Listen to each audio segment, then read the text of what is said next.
for all the work that you do to bring all this beautiful joy and music to us. So, this morning, I was reading this beautiful poem by Rumi the other day. Don't go back to sleep. The breeze at dawn has secrets to tell you. Don't go back to sleep. You must ask for what you really want. Don't go back to sleep. People are going back and forth across the door sill where the two worlds touch. That's important. We're going to talk about that in a minute. The door is round and open. Don't go back to sleep. I know that we've all heard of Damascus Road experiences. Most of us have had our own epiphanies. And if we have a few minutes and anyone wants to share theirs and won't take too long, we're glad to allow you to share this morning. I just wanted to talk briefly because I know that although the clock says it's just a few minutes before 11, our bodies are telling us it's really 12 o'clock. And so we're going to transition into this new time gently. Because I'm sure that stomachs are growling already for lunch.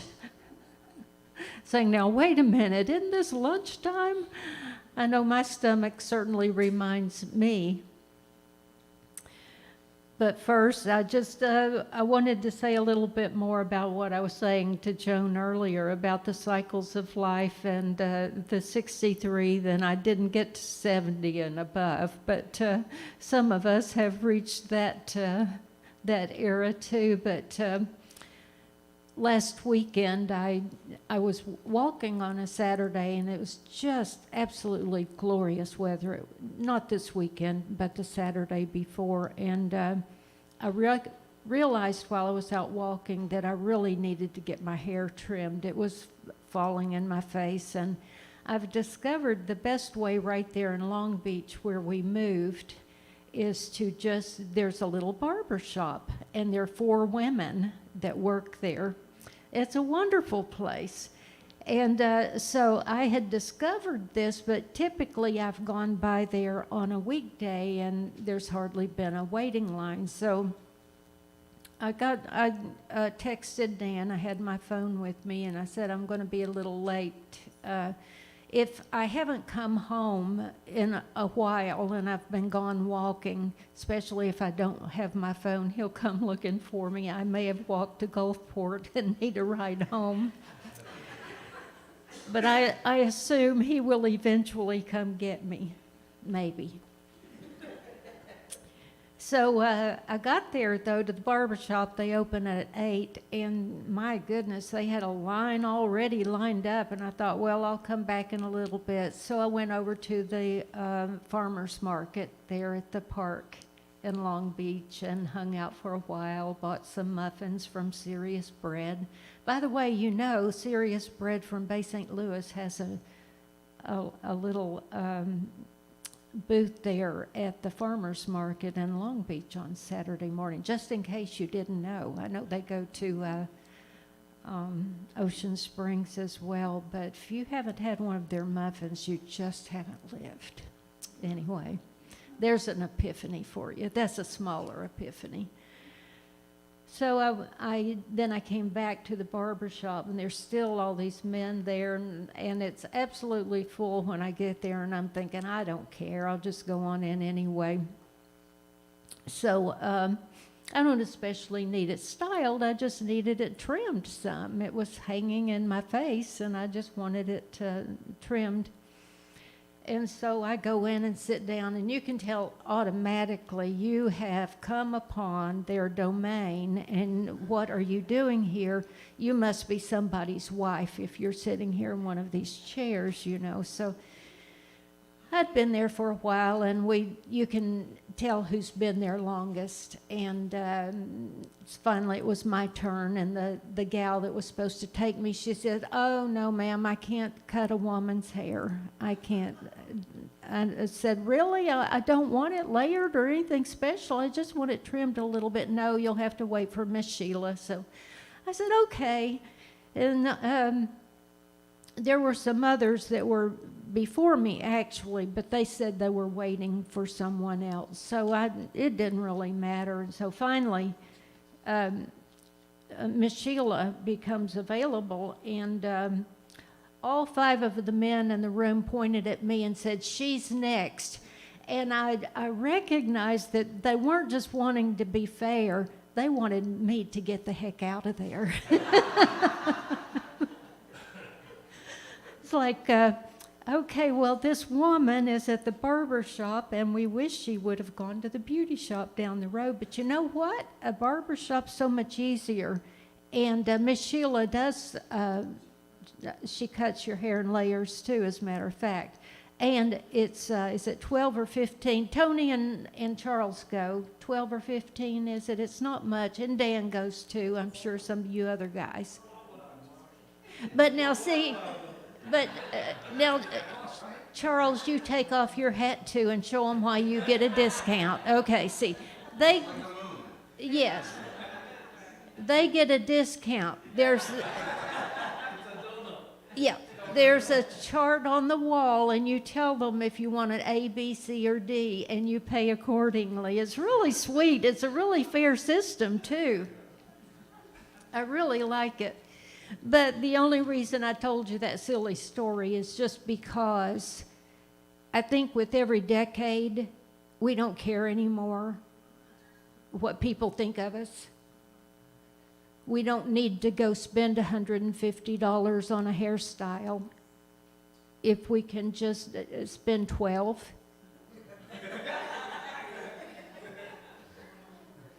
And get it trimmed. And we don't care if we're sitting in there with a dozen men either. We just don't care. I love that about growing older. I love the fact that it was something you would have been embarrassed and mortified over, you know, a couple of centuries. Yeah, I've been living for centuries. I feel like decades earlier, you just don't care anymore. It just doesn't matter as much. And I love that. And one of the other things I've really observed about my time as I turned at 73 this fall and enjoying every moment of it is that I have learned that time, not resources, not anything else, time is the most valuable commodity. Time. I cherish it with all my heart. Those times when you even have 30 minutes of solitude where you might speak with the divine, where if you were to have a Damascus Road experience, you would at least know it.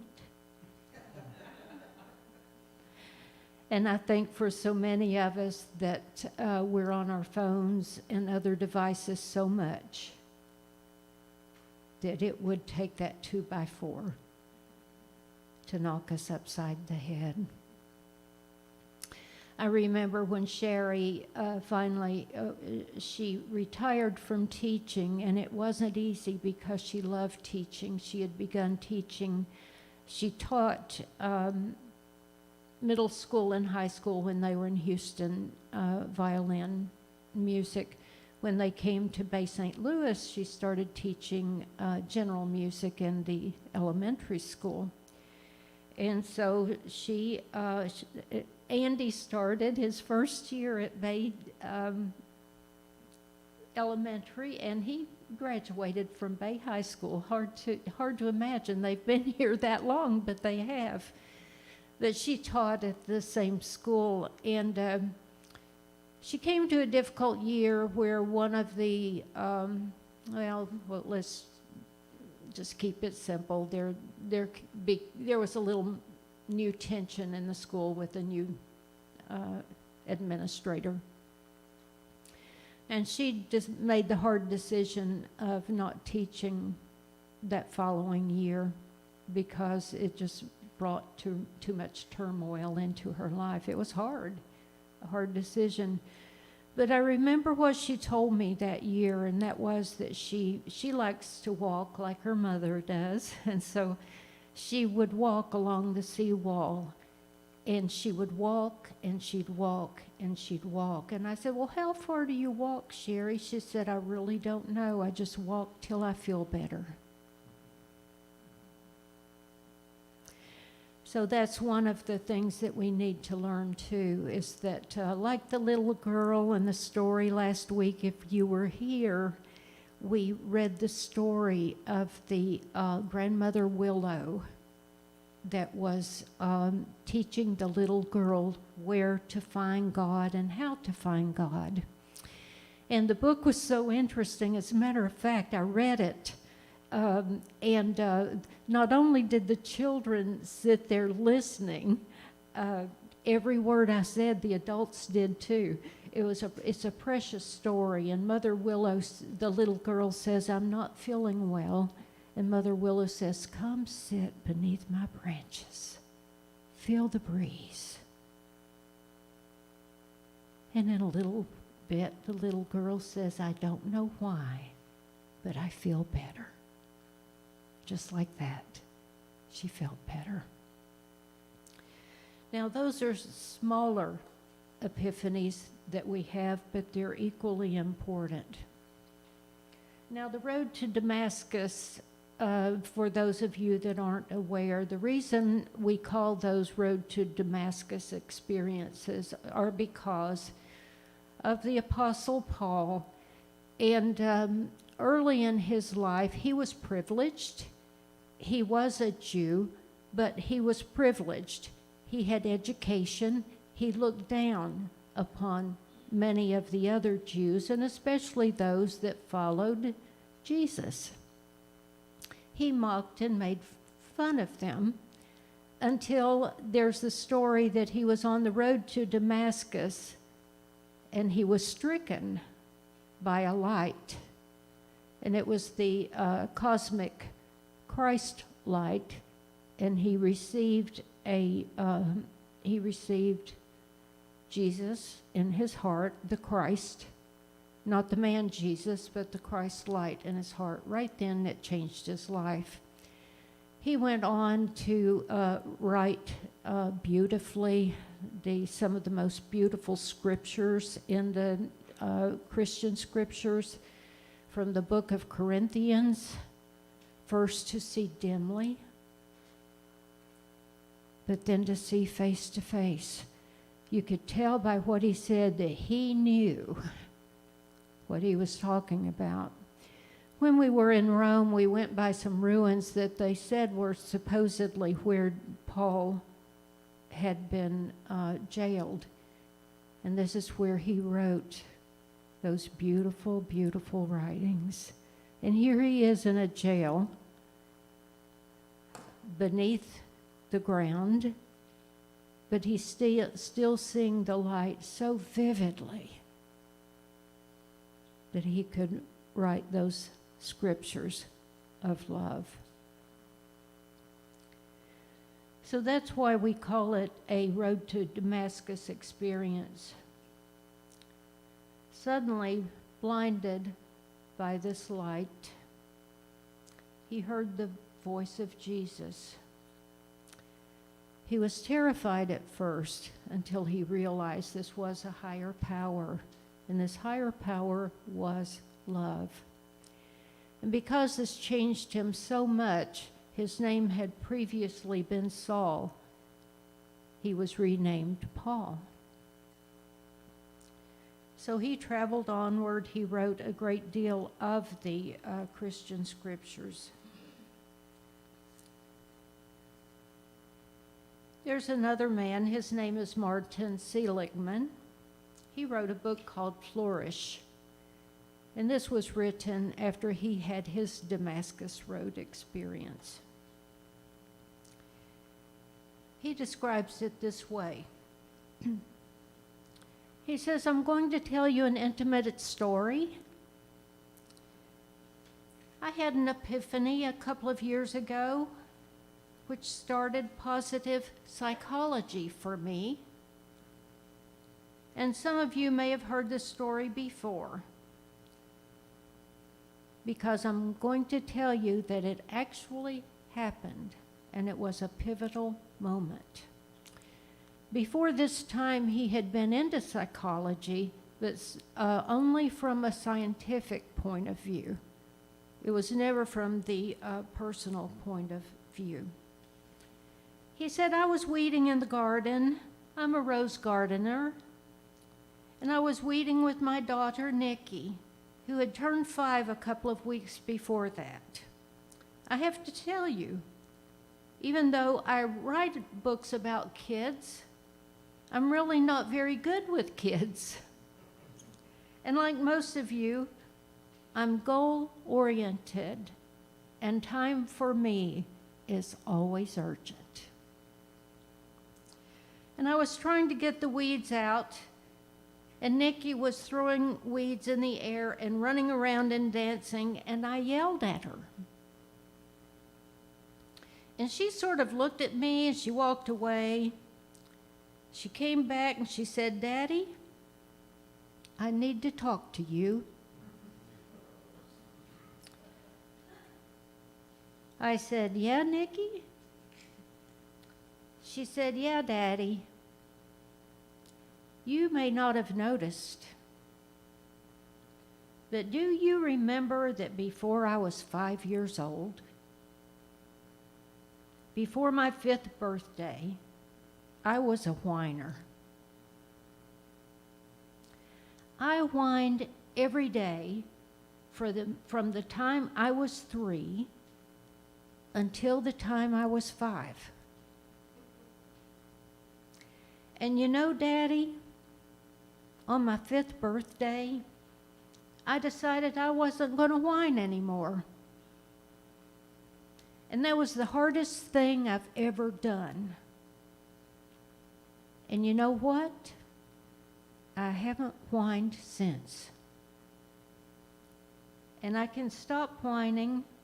If I can stop whining, you can stop being so grumpy.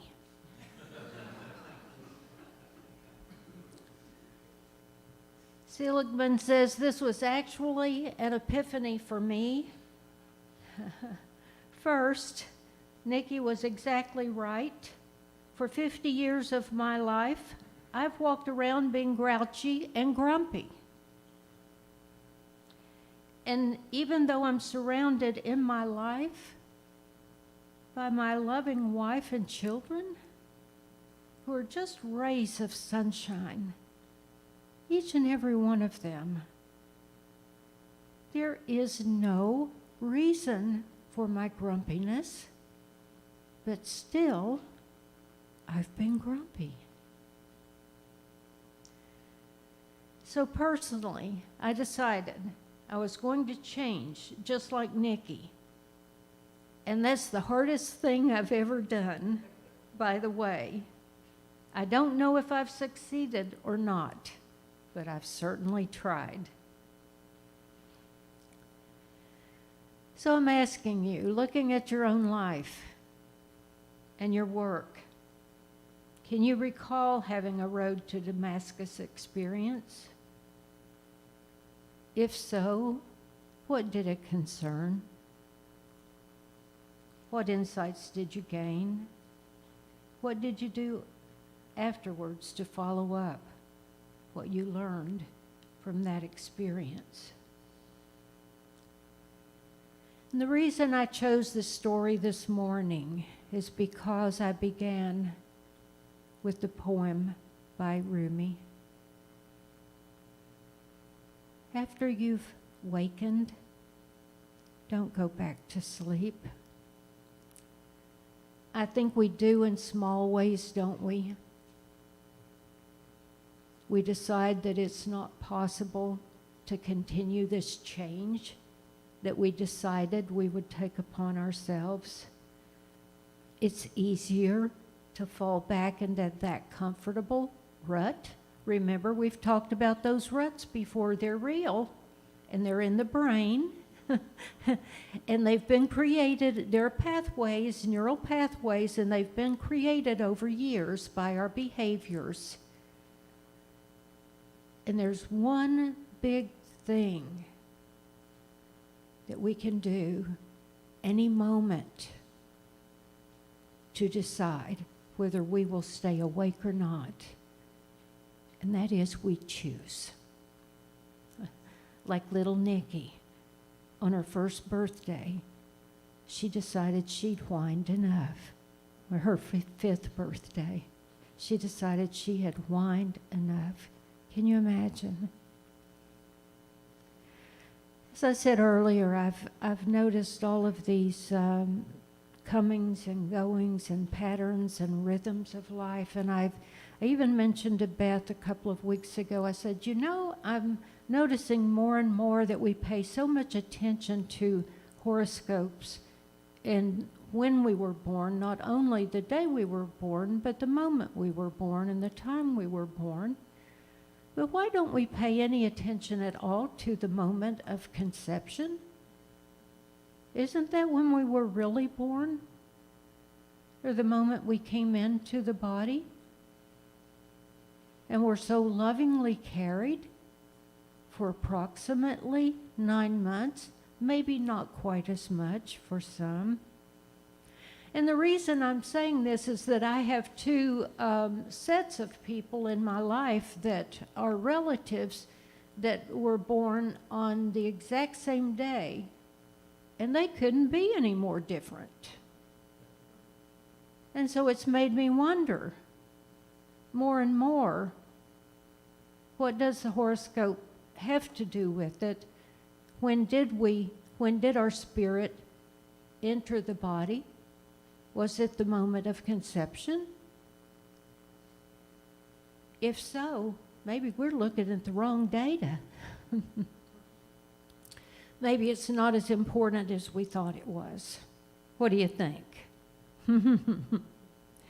If you have the ability to choose at any moment whether you're going to have a Damascus Road experience, whether you're going to let this epiphany change your life, then maybe some of those outer forces don't have so much influence over you after all. Maybe you don't need to read your horoscope every morning. Maybe you can choose, like Nikki, whether you're going to be a whiner or not.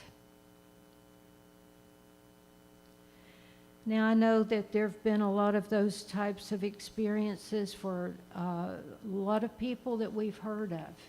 You know, Jesus went to the wilderness, didn't he? It's said that he came back different. Saul had his Damascus Road experience. Brother Lawrence, the Carmelite brother, he spoke with God while he made soup and washed dishes. Moses had his burning bush. Adam and Eve awoke and recognized that they were naked.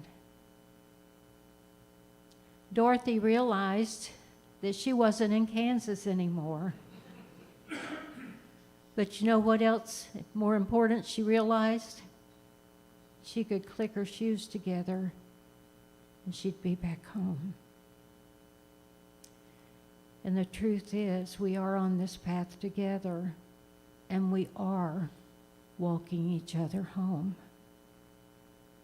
And as I said the last time I spoke, not last week, but the time before that the walk, the challenges, they're all part of the gift that we've been given that are part of our epiphanies. Abraham met God. Judas recognized that earthly coins are no match for light and love. There's no easy path up the mountain, but we were all provided with tools. And if the truth be known, I think that all we need to do is pray and say, God, just illumine my next right path. You don't need to shine a light on the whole road, just right here in front of me, so I know my next right step. Now, as I said earlier, I was going to finish early, and if there was anyone else that had something special they wanted to share at this time, I'd more than welcome you to come up and do that. No pressure, and Jan, we won't force you to sing.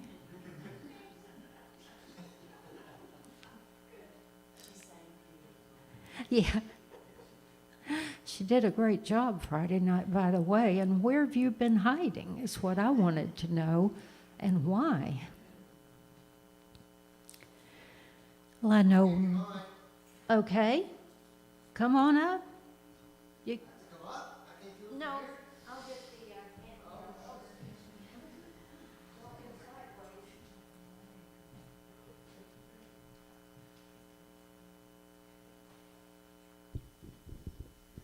Everybody here? Good. 2006, Mom and I go to Newport Beach, Virginia, where Patricia Cota Robles is there doing a seminar. Anybody heard of her? Mm-hmm. She runs the Era of Peace website, and she is a fantastic public speaker. And took me on a journey through Adam and Eve, and from St. Germain's perspective, of knowledge, understanding of ascension, painted a picture so perfect for me. I just went from over here to looking for whatever dogmatic style church she talks about on the regular. I did.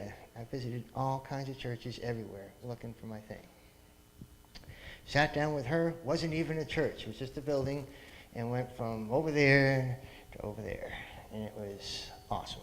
Ever since then, been trucking, loving it.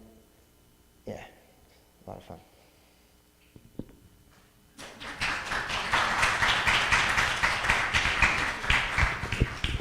Thank you so much. Anyone else?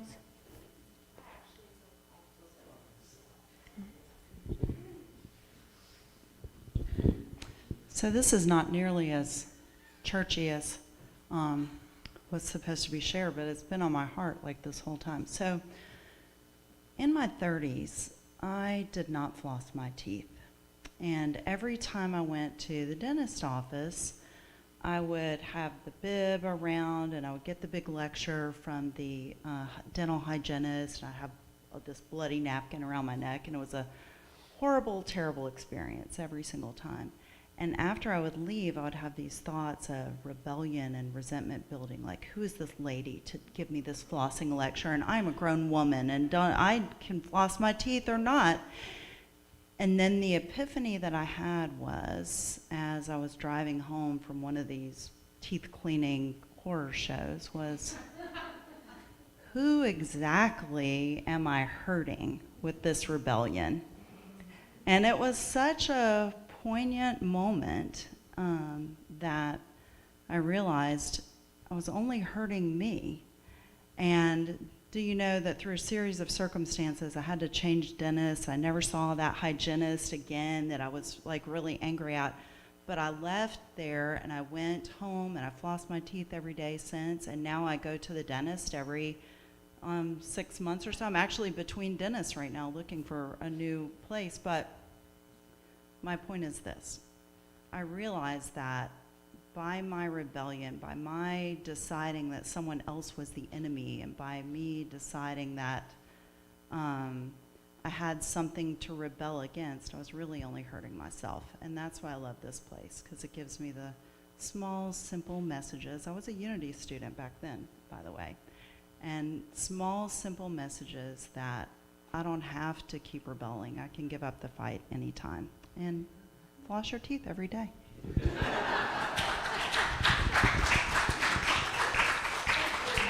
Great lesson. Come on up, Diane. Diane had something.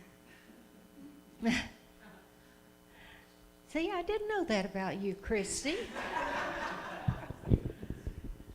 So my experience really ended up being kind of a, I don't know if you call it a churchy experience, but it was definitely a spiritual experience. My ex-husband and I had experienced a business failure. And we hung on to that forever. And I had a friend tell me, you need to sit down and be quiet, put some music on, preferably classical music. It really helps the brain synapses, and you need to think about this. And I did that. I sat down on the floor, I put this, I found a CD, and it was, what was it? The one they use at weddings often. Canon in D minor, hey, Buck Bell. Outblasted this beautiful music, and I just almost wept. I thought to myself, I am more than flesh and blood, and so is my fellow man. And honestly, I don't know how else to explain it, but my values went from, it was all about me and all about our problems to, the values of other people can contribute to my life and I can contribute to theirs. And which makes this all very interconnected. It was an amazing experience. So, changed my life. Sometimes I say I went from Republican to Democrat, but yeah, I ended up thinking more and more about others. Thank you.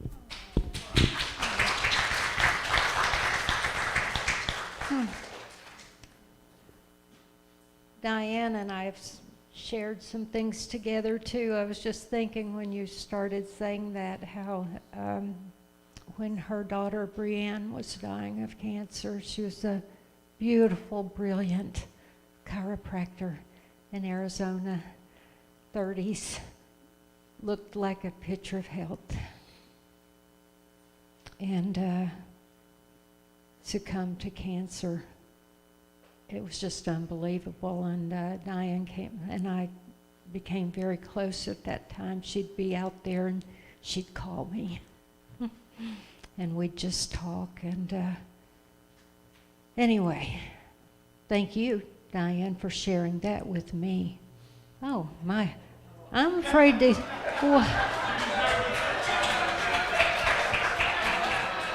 I think we just ran out of time.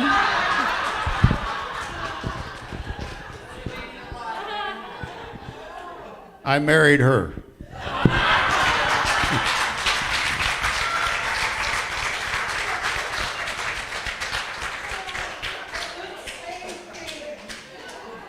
Oh, that was sweet. Anybody else? Thank you, Dan. Carl? Oh. I won't take a long time. It's a two-parter.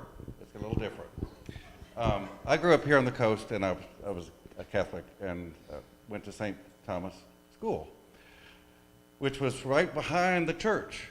And in between was this ancient riverbed called Bear Creek, which later in life I found out they found some archaeological remains of the Indian. And I always knew, and the way I discovered it was in the first grade, which I had to do twice, because I had pneumonia. Was in Memorial Hospital for, I don't know, a month or something. And so my mother didn't know to bring me the work to do.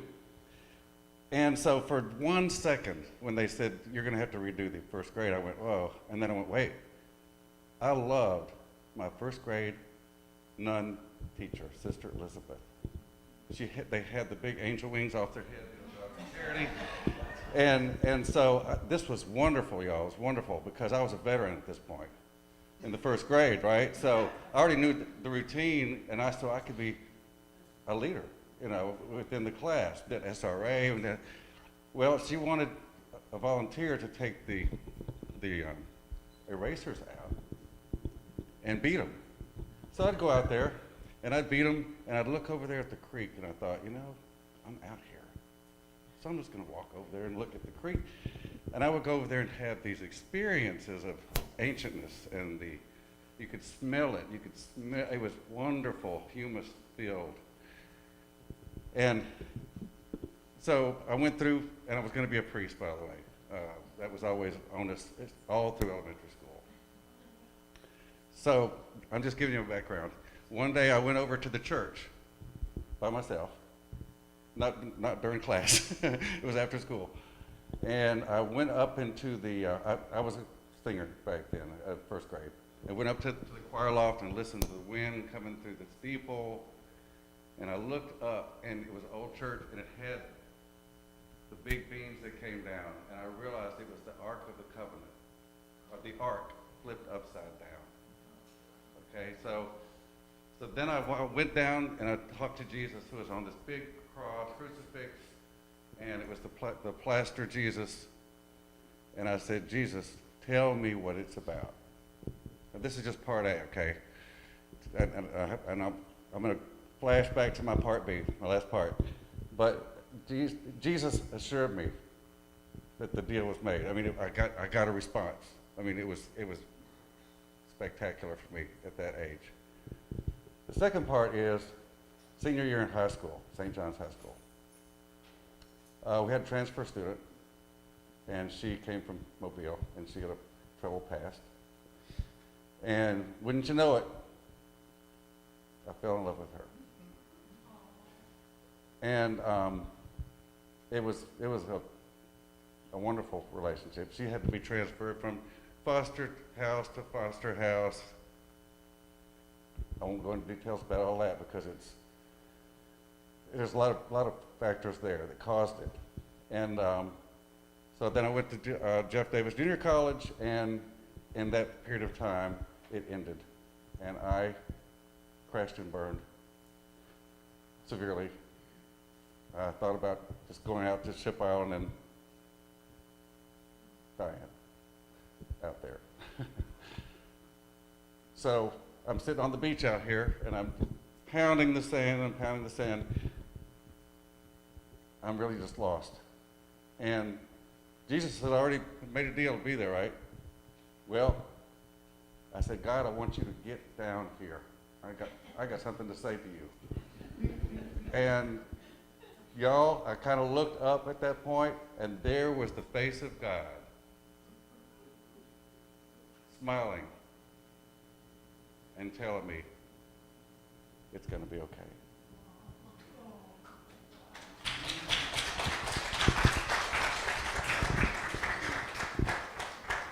Thank you, Charles. Thank you, everyone that shared. And I know we've all had our own small epiphanies and large. And if more of you want to share on Sundays, we will create time to do that. I just appreciate that you're all here. Appreciate that you've come out on this day when you could have stayed home, but you chose to come and be with us and create community together right here at Unity of Gulfport. Thank you so much.